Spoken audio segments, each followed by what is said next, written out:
Hey, what's going on YouTube? It's FPL Yusuf and welcome back to another video on my YouTube channel. Today I'm going to be bringing you guys a Game Week 3 preview video where we're going to talk about a whole different host of topics. We're going to cover the Salah versus Haaland debate. Is it time to own both of them or should we stick with one? We'll cover the Eze versus Nkunku debate. Is it time to sell? Should we keep? We're going to go over a few teams, Aston Villa, Crystal Palace and a whole lot more. So without further ado, let's get into the video.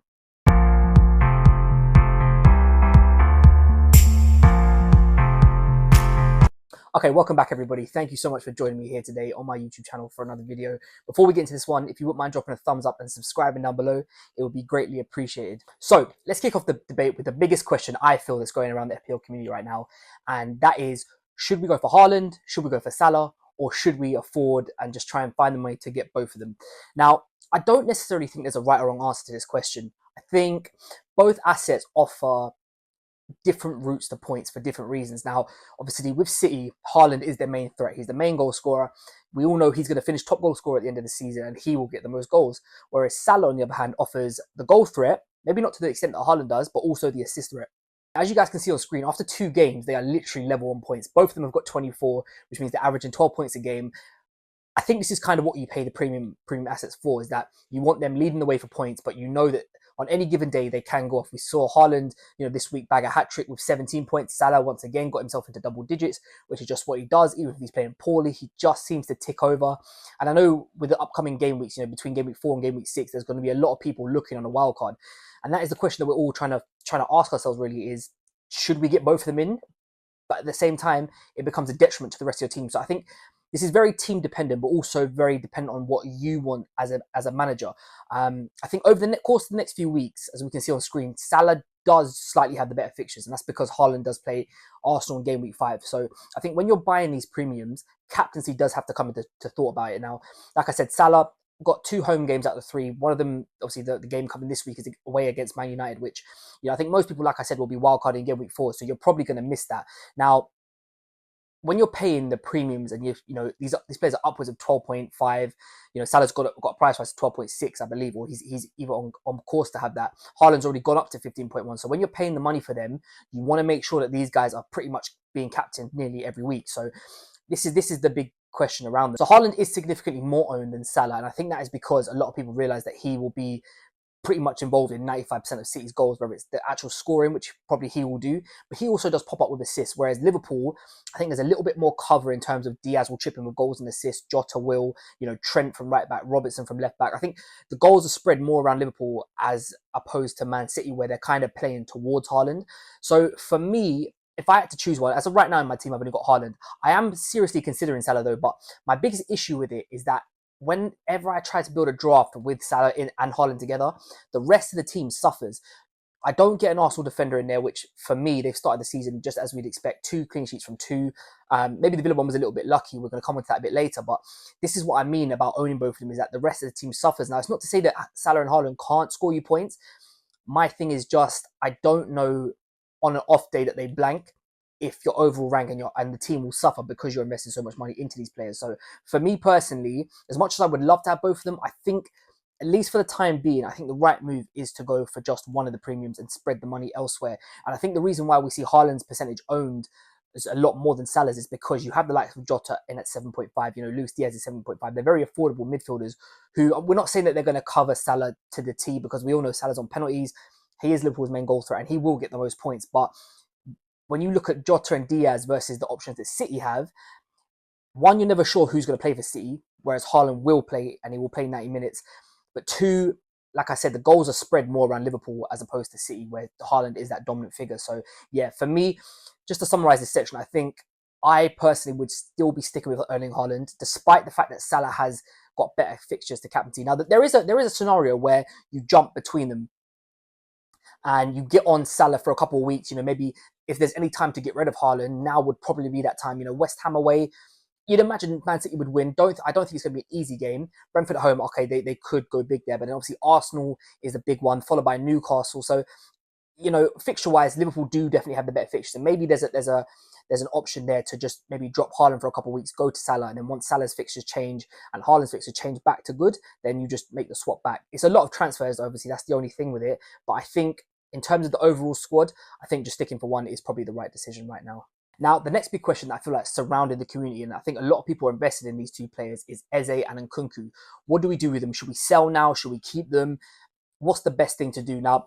I think it's worth me saying at the time of recording this, I'm recording this on Wednesday morning, and Nkunku has actually dropped in price. He's gone down to 6.4 million. So if you did own him and you didn't get rid of him this week, you are going to lose you have lost the 0.1 million. So for me personally, I think now that he's dropped, in Nkunku in particular, I would say just hold him. I don't know whether he's going to start this week. I think Chelsea have another midweek game, so maybe it's best to keep an eye out on him. My thing was, at the start of the season, I don't think anyone really thought that he was a minutes risk. For me, it was more about, I don't know, A, how Chelsea are going to be, but B, I don't know what position he's going to play, which is why I didn't go there. He obviously actually had the most minutes played in pre-season with Chelsea, but my thing is that Chelsea just come off the back of a 6-2 win. You know, Madueke scored a hat-trick, Palmer's got a goal and 3 assists, so them two definitely aren't getting dropped. You know, Jackson come away from that game with a goal and assist, so he's not going to get dropped, which means the only real position that's left is that left-hand side where Mudryk is rotating with Neto. Now, we did hear from the Chelsea manager that Neto is not 100% fully fit yet, but to be honest with you, when he is, I'd imagine he gets into that team as well, which means Nkunku kind of only really has that left mid spot. So even if he did get the start and he is playing minutes, I don't think you really want Nkunku if he's playing on the left. I think the premise was at the start of the season that he was going to play either in the 10 or like as a second striker behind Jackson. That is much more appealing. I think that's why people went for him, because at the price, he's down as a midfielder, 6.5. It was an appealing move, and I understand why people did it. But I think for me personally, at this point, it's time to just cut loose with Nkunku. If you, like I said, if you still got him and he's already dropped in price now, I'd say just hold him for another week, unless he's going to drop again. So just keep an eye on the price rises. You know, it is feasible that players can drop twice in the same week. So just bear that in mind and just keep an eye on him. But I think, like I said, if you've got a free transfer, it might be best just to hold it and wait till the international break and get rid of him then, because I'd imagine he would drop again through the international break, because, you know, a lot of people are going to be wildcarding. So yeah, just keep an eye on that price drops. But like I said, if you've still got him and his price already dropped now, just hold him.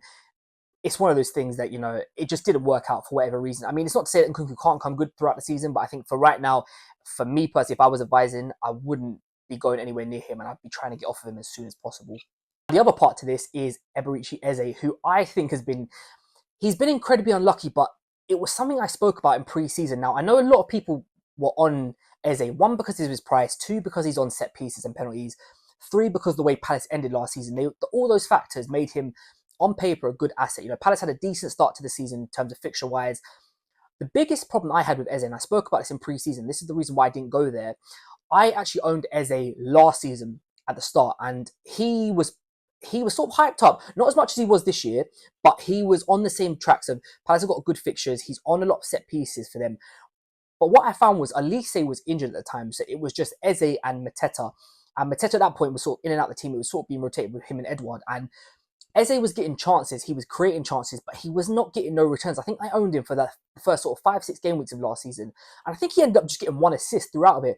And what I noticed was, when Elise was there with him, as we saw towards the end of last season, Eze is just a better player, because the other teams have to worry about Michael Elise. It's not all just focused on Eze. Whereas now, a lot of teams are sort of having to worry about just marking Eze, because there's no one else really at Crystal Palace who's doing what he's doing. Whereas when Elise was there, you had both of them to sort of think about. So it sort of freed up Eze a little bit. And I just think Eze played better when Elise was there, which is why for me at the start of this season, he wasn't really, and I spoke about it in pre-season, where I wasn't really sold on him. Like he's got great underlying numbers. You know, he's taken so many shots. I think at the time of recording, he actually has had the most shots in the Premier League. And he's been very unfortunate. You know, the free kick in the first week was unlucky. He hit the bar, you know, in the game week just gone. So I think if you do own Eze, you can count yourself to be very unlucky.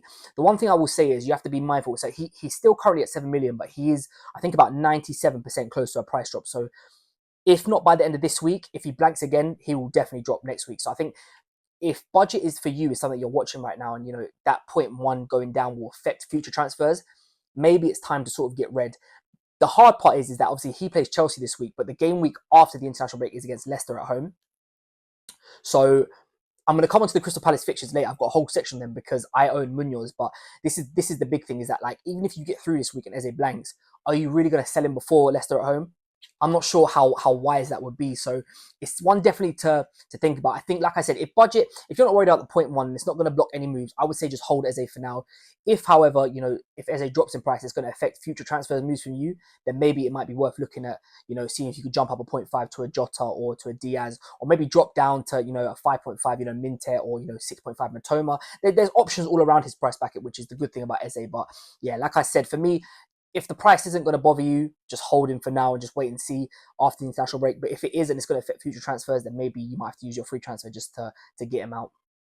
Okay, so speaking of Eze, I'm going to move slightly onto the Crystal Palace players in particular. Now, there's two that I want to look at here, and it's probably the two that are most owned, and that's Dean Henderson and Daniel Munoz. Now, Crystal Palace have not started the season the way I think a lot of us thought they would. The way they ended last season, they were flying, they were attacking, they were keeping clean sheets, and they just haven't, for whatever reason, replicated that form at the start of the season. Now, I feel they've been unlucky. The first game against Brentford, like we said, if that Eze goal stands, then I don't think Brentford score that goal straight away, and it's a whole different ball game. Now, for me personally, I am slightly worried. Now, like I said, I own Munoz, and the reason why I went for him at the start of the season, obviously, one, because of his attacking position, right? He plays so high up the pitch. He's basically a right winger. He's on some corners as well, so he had a lot of upside. The caveat is that they would keep odd clean sheets here and there. However, the fact that Joachim Andersen has left now, I do think Mark Gahey will stay. I don't think he's going to go. But for me, the fact that they've lost one of their centre-back partners, it just weakens them ever so slightly. And this, for me, was a big thing as why I didn't go for Dean Henderson at the start of the season, because at the start of the summer, Gahey was linked away, and I didn't know whether or not that transfer was going to go through. So I didn't want to really rely on the fact that Gahey's going to stay just in case for whatever reason he left. But I also touched on it in preseason that all the 4.5 million goalkeepers, none of them really stood out to me. So I'd rather just pay the extra and go for a 5 million. Now, I think if you're invested in these players, especially Henderson in particular, I wouldn't waste a transfer this week. If you're wildcarding game week 4, game week 6, then maybe you could look at taking him out. But it's the same thing, like I said, with Eze. Obviously, Crystal Palace play Leicester at home in game week 4. So do you really want to take them out in that game? Now, of course, Leicester could score. There's a high chance of it. But you'd imagine Crystal Palace are going to have to start keeping a clean sheet at some point. And what better fixture to do it at Selhurst Park against, Leicester, who, I know they got the result against Spurs in the first game, but they haven't looked amazing. Out of all the promoted teams, I'd say they probably look the worst. So if there's any game that Crystal Palace are going to keep a clean sheet, it's probably that one, which is where I'm sort of umming and ahhing around Munoz, because I wasn't planning on using my wildcard early this season. However, as time's gone on, I'm actually liking the look of the game week 4 wildcard. I'm going to do a video probably next week. I won't do it this week because, like I said, my wildcard's going to be for game week 4. So I'm going to do an in-depth video around a wildcard and, the benefits, maybe some of the cons as well, just to give you guys both sides of the coin. But yeah, for me personally, I think Crystal Palace defenders, it's a tough one. For me, I'm going to be benching Munoz this week anyway. So I'd rather just hold him and then instead of wasting a free transfer when they've got Leicester at home next week, I'd rather just wait and just get there. And I think it's the same thing for the guys who own Henderson as well. Don't sell him now because of right before they've got a good game against Leicester. And you know what? There's also no guarantee that Chelsea are going to score. Chelsea are a very hit and miss team. I know they put 6 past Wolves, but I've said this in previous videos that they could easily turn up and lose, 1-2-0 next week. It's just the way Chelsea are at the moment. So for me personally, I think if you've got these assets, I'd say hold them for another week. Give yourself another week's worth of data. They might surprise us against Chelsea. But like I said, over the international break, it gives you more time to think. If you are planning to use your wildcard over the international break, it just allows you to take those assets out, especially Henderson, a goalkeeper, for free without having to waste a valuable transfer on that. So yeah, my advice, hold them for now, but keep a very close eye on how they play this week. That could make a big decision on how you want to proceed going forward. Now, Aston Villa and the debate between Morgan Rogers and Ollie Watkins. I think it's worth me starting off by saying I don't think that you can cover one player with another. And I think that's something that's been talked about a lot is, could you get, Morgan Rogers in, he's sort of 4 million cheaper than Watkins to cover the Villa attack. The same way we were talking about, could Jota cover Salah, 5 million cheaper? I think the one thing you have to realize with these players is they are playing in different positions, and I think we have to treat them as such. Now, there's a reason why Ollie Watkins is priced at 9 million, and there's a reason why Morgan Rogers is priced at 5 million. As you guys can see on screen, Morgan Rogers over the 2 game weeks has accumulated a 0.24 expected goal involvement, which is quite low. Whereas Watkins has got a 0.63 despite the fact he hasn't actually played past the 70 minute, whereas Rogers has played 90 in both. Now, I think this is where stats and eye tests come down to it, where on stats wise, it shows one thing, whereas if you actually watch Morgan Rogers play, as he did against Arsenal, he was electric. And if it wasn't for Watkins' misses, which, let's be honest, he had 2 sitters, which on another day, someone of Ollie Watkins' quality you'd expect to put in the back of the net. And if that's the case, then Morgan Rogers is walking out there with an assist and some returns, maybe some bonus points if Villa go on to win the game. So it's very fine margins. I think stats can only tell you so much. Now, part of me was concerned about Ollie Watkins' minutes. One, because Duran seems to be getting more and more game time, but he's looking good when he comes on. Two, I was also wondering, was it just a case of Ollie Watkins didn't have any preseason? The first 2 game weeks were always going to be a sort of get up to fitness type thing. Now Villa go on a good run. They're starting off with Leicester away. Is this where Ollie Watkins starts playing through the 90 minutes? Now, like I spoke about this last week in my transfer video, where my whole, even before the season started, my aim was by game week 3, Isak was going to move to Watkins, and I was going to bring Ollie Watkins in for the run. I already own Morgan Rogers, so I was going to have both of them.